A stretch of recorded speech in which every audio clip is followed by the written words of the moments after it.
उछल रहे नेपाल को भारत ने कर दिया शांत। पहली बार मोदी ने नेपाल को दिखाई अपनी ताकत। भारत का पाकिस्तान से बड़ा दुश्मन बन गया नेपाल। नेपाल की नई सरकार ने उठाया ये कदम। नेपाल पर हुआ खुलासा, देखती रह गई दुनिया। नेपाल का मिला दहशतगर्दी कनेक्शन। दोस्तों, एक छोटा सा देश बेचारा नेपाल जो भटक रहा है भारत और चीन के बीच कि कहीं उसे छत मिल जाए। अगर आप भी यही सोचते हैं कि नेपाल छोटा सा प्यारा सा देश है तो सावधान हो जाइए, क्योंकि यही छोटा सा प्यारा सा देश अब आस्तीन का सांप बन चुका है। जी हाँ दोस्तों, आपने बिल्कुल सही सुना। सदियों तक भारत का खाना खाने के बाद थाली में कैसे छेद किया जाता है, ये नेपाल से सीखना चाहिए। एक बार फिर नेपाल ने कम्युनिस्ट सरकार की जीत के बाद चीन की गोद में जा बैठा नेपाल भारत को चिढ़ा रहा था। भारत ने ऐसा पटका कि सारी हेकड़ी निकल गई। याद आ गई नेपाल को उसकी नमक हरामी जो उसने दशकों तक भारत के साथ की। चीन की छत्र छाया में आ जाने के बाद तो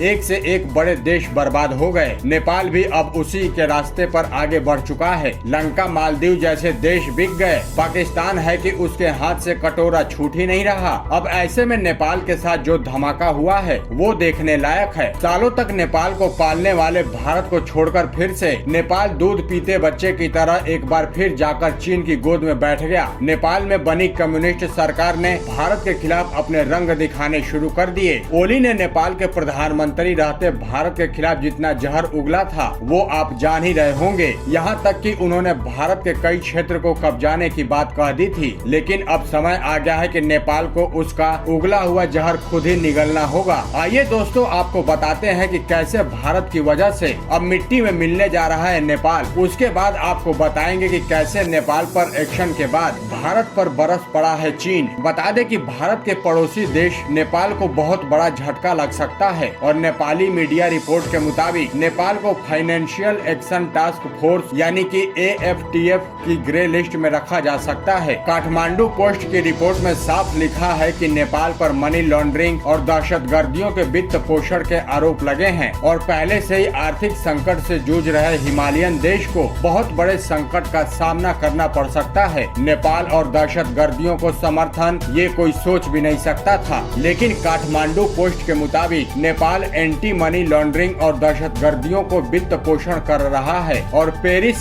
स्थित ग्लोबल एजेंसी AFTF के नियमों को पूरा करने में नेपाल संघर्ष कर रहा है। AFTF ने कम से कम 15 कानूनों की पहचान की है जिसका पालन करने में नेपाल असमर्थ साबित हो रहा है। रिपोर्ट के मुताबिक नेपाल को अगर सजा दी गई और AFTF की ग्रे लिस्ट में रखा जाता है तो फिर नेपाल की अर्थव्यवस्था के लिए घातक कदम साबित होगा जो काफी ज्यादा विदेशी सहायता पर निर्भर है। दोस्तों, पिछले कुछ समय में भारत ने दहशतगर्दियों को लेकर एक तरह की आंधी लाई है कि UN से लेकर अमेरिका तक सब सहमे हुए हैं। पिछले कुछ समय से भारत ने दुनिया को दहशतगर्दियों के खिलाफ इस तरह उकसाया है कि अब कोई भी दहशतगर्दी देश बच नहीं पाएगा। भारत की ताकत तो तब देखने लायक थी जब अमेरिका ने पाकिस्तान की सहायता करनी चाहिए, तब भारत ने जो किया वो पूरी दुनिया ने देखा। आज भारत की वजह से पाकिस्तान पूरी दुनिया से अलग थलग है। भारत के द्वारा बनाए गए दहशतगर्दी विरोधी माहौल में अब नेपाल घुट घुट के मर जाएगा। AFTF जैसी संस्थाएं आज भारत के दबाव के कारण अपना शिकंजा मजबूत करती जा रही हैं। अब नेपाल को भी भारत से दगा करने का मतलब समझ आएगा। नेपाल पहले से ही भारत की मदद पर निर्भर है और आयात के लिए नेपाल पूरी तरह से विदेशों पर निर्भर रहा। लिहाजा अगर नेपाल को FATF की ग्रे लिस्ट में डाल दिया जाता है तो फिर नेपाल के व्यापार अर्थव्यवस्था को गहरा धक्का लगेगा। अब दोस्तों, आपका क्या मानना है? क्या भारत को नेपाल की मदद करनी चाहिए या नहीं? हमें कमेंट में हाँ या ना लिखकर जरूर बताएं और साथ ही इस वीडियो को शेयर जरूर करें।